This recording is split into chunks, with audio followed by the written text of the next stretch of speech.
Hi everybody, my name is Chris and welcome back to Chee-Tash. Today we're going to be continuing along our journey through the book Atomic Habits by James Clear. Today talking about chapter 18, The Truth About Talent, when genes matter and when they don't. If you guys remember last time we wrapped up the fourth law of habit making, which is make it satisfying.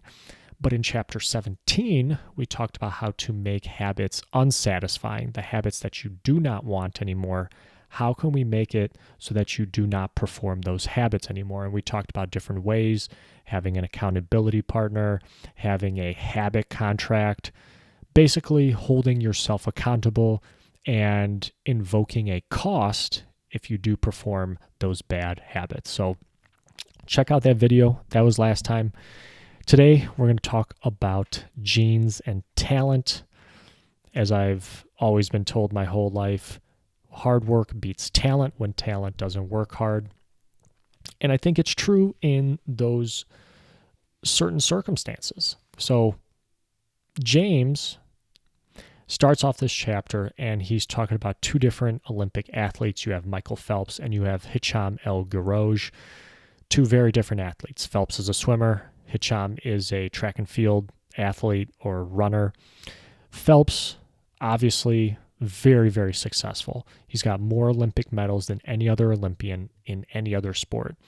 Hicahm, also very successful. He held world records at one time. He won gold medals in 2004. Both of them very successful, but they're both in very different sports. And the crazy thing is that they both have the same inseam on their pants. And that's crazy. That's not crazy on its own, but it is crazy when I tell you that Michael Phelps is like 6'4", 6'4" inches. Hicahm is under 6 feet. He's like 5. Let me see if I can find it for you guys. Phelps weighed 194 pounds. Guerroj is 138 pounds. And he's got to be like my height, I think, is what James here is getting at. So one is super tall, one is super short. Yet they have the same, I guess, leg length. So what does that tell you? That tells you that if they try to do each other's sports, they might not be as successful. They might not succeed. Because of their body type and their natural ability and genes, they were able to excel in the sport that was tailored to those genes or to that body type.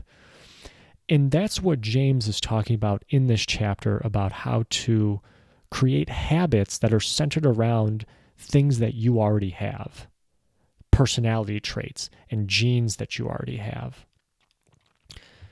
So this is what James talks about is the secret to maximizing your odds. You got to choose the right field of competition.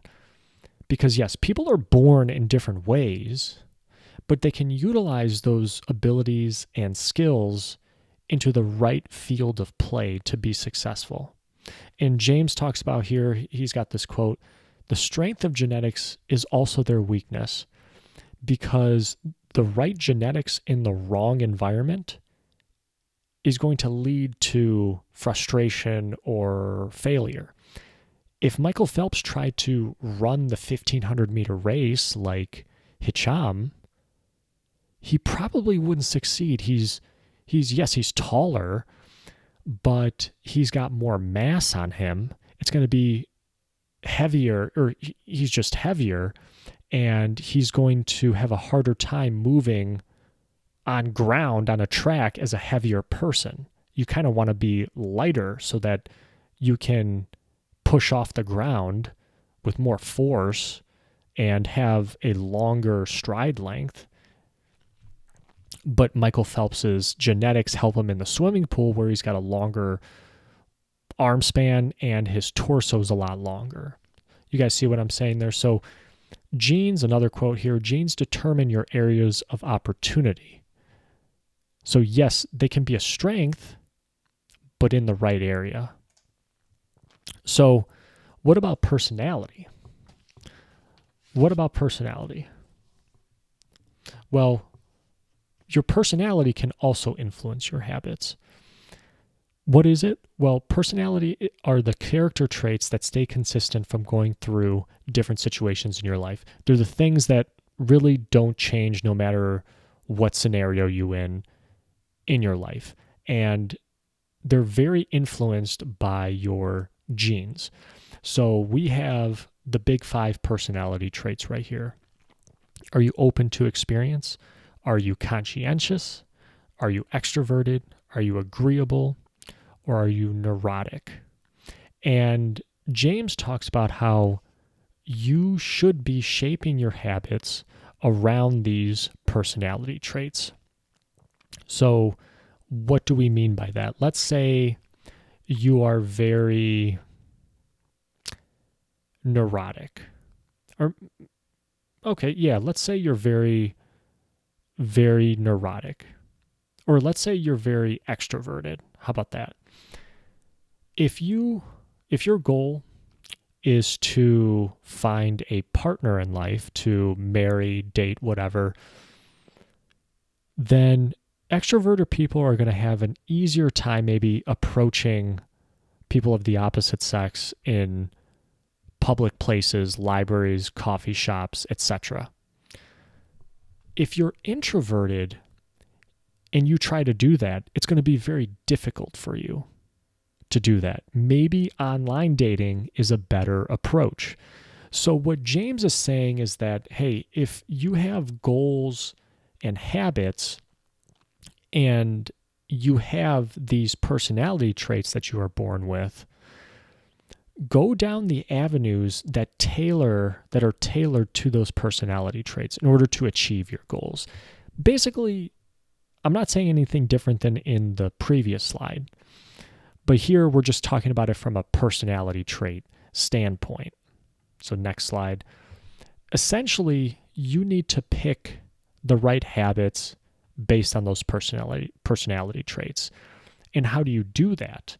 Well, James talks about this 2-step solution, which is explore and exploit. So you first explore something.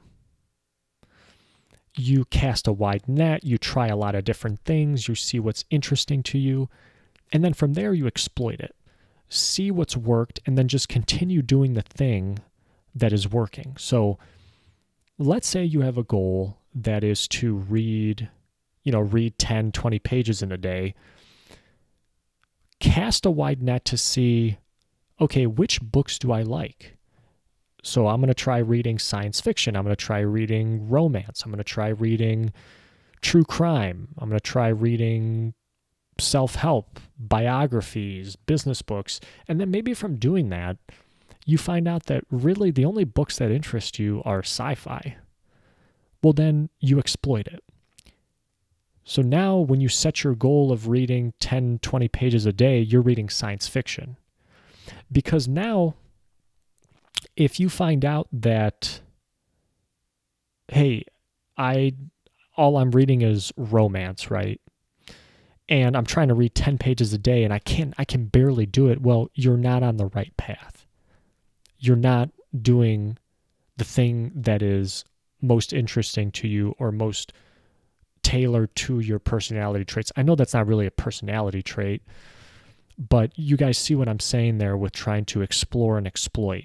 And you're trying to find out what you like and then just exploit it and keep doing the thing that's working. So while you're exploring, you're asking yourself these questions. What feels like fun to me but work to others?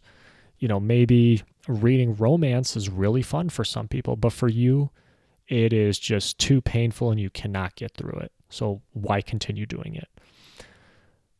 What makes me lose track of time? When you lose track of time, probably means that you are very into a certain subject. You're in a certain flow state. You're losing track of time. You're really enjoying what you're doing. So make a mental note of that. Where do I get greater returns than the average person? So in this section, Try comparing yourself to other people. I know that sometimes that's not a great thing to do, comparing yourself to others, but see where that comparison is favorable to you. And then what just comes natural to you? Where do you feel genuine? Where do you feel most alive and driven?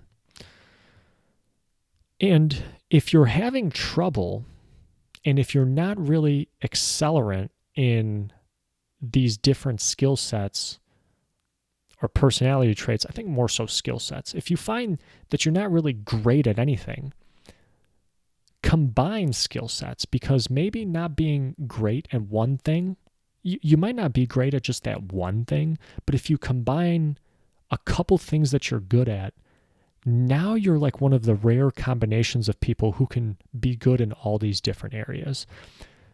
James gives an example of Scott Adams, the creator of Dilbert, which was a cartoon here in America, comic book even, I think.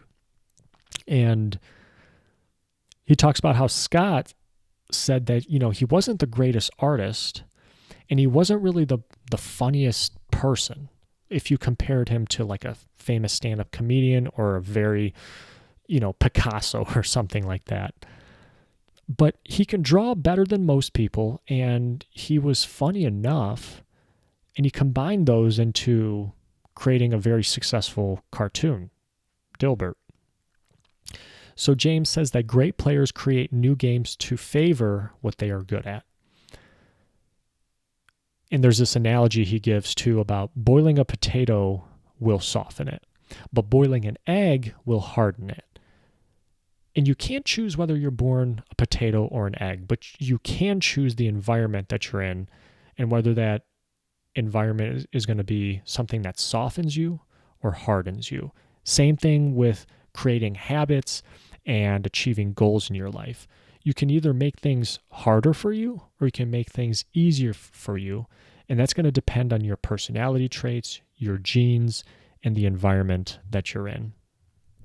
So, how do you get the most out of your genes? You have to pay attention.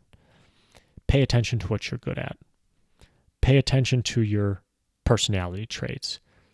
See where you're excelling at. Ask yourself those questions that we just talked about last slide. What do I really enjoy? Where do I feel most authentic or genuine? Where am I losing track of time? Asking yourself those questions, those exploratory questions, and then finding out what works and then exploit it. Just keep doing the thing that works. So as James says, genes show you where to work hard at, but they don't eliminate the hard work. And not a lot of things happen by luck. Work hard on the things that are coming easy to you. Genes or having the right combination of personality traits, yes, it will definitely make things easier for you, but you're still going to have to work hard. I guarantee you Michael Phelps still trained a ton to win those Olympic medals. Same thing with Hicahm. So to summarize, choose the right field to maximize success. Making progress with the right habit is easier than making progress with the wrong habit in the wrong place. Your genes can't be changed, but you can put them in circumstances to where they are more favorable for you. Habits come easy when aligned with your abilities. Make sure you play the game that favors your strengths, or combine your skill sets to create a brand new game or a brand new path. And I apologize for the spelling mishap there. Genes do not eliminate the hard work. They show you where to work hard on/at. Thank you guys very much for listening. That's going to do it. We'll be back next time. There's still a couple more chapters left. Very close to being done with this book. And thank you guys very much for listening. Let me know if you have any questions. Check out the podcast. Really cool interviews on the podcast. We'll be back next time. My name is Chris. This has been Chee-Tash. Take care, everybody.